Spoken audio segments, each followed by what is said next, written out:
और parents convince हो गए और शादी बहुत जल्दबाजी में हो गई। जॉब की तहकीकात करें, उसके फाइनेंशियल स्टेटस की करें। जो वो समय लगाएं शादी को करने में, उस समय में ये क्या उपचार, ऐसा प्रिवेंशन क्या करें?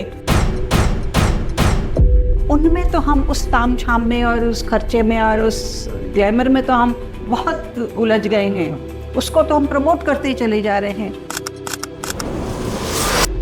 और फिर उनको एक ट्रैक पे लाना वो थोड़ा मुश्किल हो जाता है और यही कॉन्फ्लिक्ट्स पैदा होते हैं।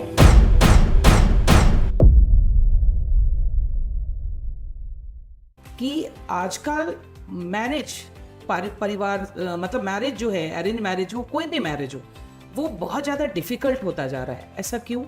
कि ये कुछ विषय ऐसे हैं कि बहुत ज्वलंत हैं और जैसा कि आपने पूछा कि अभी की मैरिज इतनी डिफ़िकल्ट क्यों हो रही हैं और लंबे समय तक नहीं चल रही हैं या उसमें बहुत सारी प्रॉब्लम्स आ रही हैं।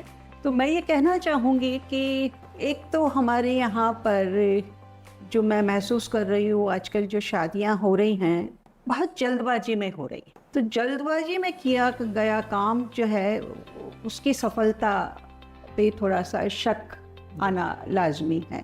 अभी अभी मेरे पास एक करंट कुछ दिनों पहले ही केस आया और क्योंकि मैं DV एक्ट में एज ए प्रोटेक्शन ऑफिसर की रिपोर्ट बनाने के लिए अधिकृत हूँ न्यायालय से, तो उस बच्ची ने आके बताया कि मेरी लेट मैरिज हुई है, 46 की मैं हो चुकी थी और शादी हुई नहीं और NRI एक लड़का मिल गया था और तो उन्होंने हमको अप्रोच किया और पेरेंट्स कन्विंस हो गए और शादी बहुत जल्दबाजी में हो गई। वहीं एक संदेह हुआ मुझे कि ये एक मुख्य कारण है हमारा।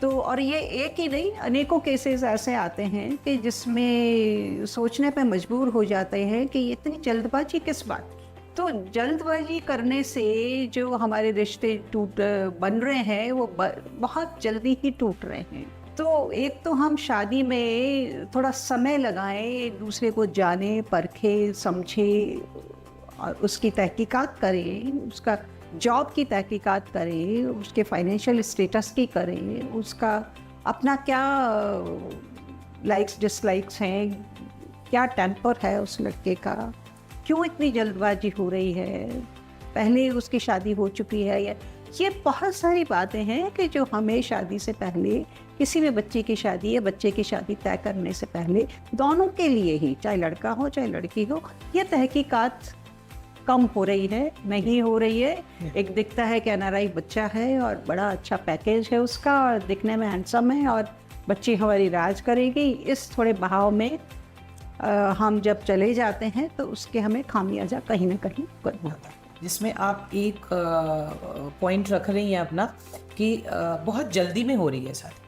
तो जैसे सगाई करते हैं ये लोग, रोका करते हैं, तो रोका करने के बाद भी जैसे 6 महीने बाद या 8 महीने बाद शादी करते हैं तो वो आपस में बात कर रहे होते हैं लक्ष्मी जी, बट वो शादियां भी टूटती हैं।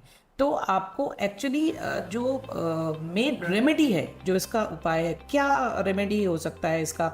मतलब समय दें, जो वो समय लगाएं शादी को करने में, उस समय में ये क्या उपचार, ऐसा प्रिवेंशन क्या करें कि इनको बाद में डिस्प्यूट में ना आना पड़े, बाद में सॉल्व हो जाए? देखिए, शादी से पहले और जो काम मैं कर रही हूँ, बहुत लंबे अरसे से कर रही हूँ और उसमें है कि प्री मैरिटल काउंसलिंग। जैसे हमारी एजुकेशन है, हमारे यहाँ भी कभी बहुत पहले कच्ची पहली, पक्की पहली और फिर पहली जैसे हुआ करती थी, आज वो नर्सरी और प्रेप और प्री जो स्कूल में एजुकेशन और फिर जाके फर्स्ट क्लास में उसको बिठाते हैं, तब तक कि उसकी पूरी तैयारी हो चुकी होती है जी। तो हम शादी से पहले की कोई तैयारी तो करवा ही नहीं रहे बच्चों से जी। और हम नए मॉडर्न बच्चे बन गए हैं, टेक्निक्स आ गई है, शूट्स हो रहे हैं और वो शूटिंग्स क्या बोलते हैं उसको, वेडिंग ब्राइडल, हाँ प्री ब्राइडल, और उनमें तो हम उस ताम झाम में और उस खर्चे में और उस ग्लैमर में तो हम बहुत उलझ गए हैं।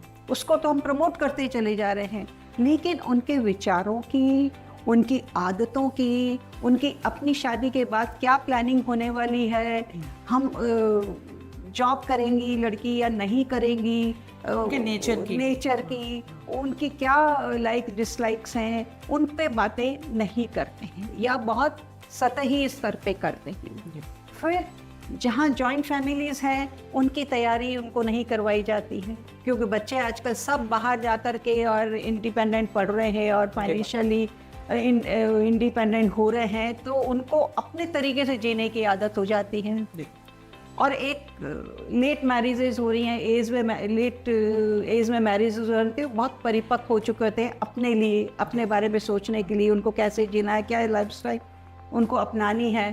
तो फिर जब दो लोग एक साथ आते हैं तो वो एक पटरी पे आ ही नहीं पाते, क्योंकि वो दो अलग अलग पटरी पे चल रहे होते हैं और अपने पूरे परिपक्व होते हैं विचारों से, आदतों से, सोच से, लाइफस्टाइल से, जिसको हमको कहना चाहिए।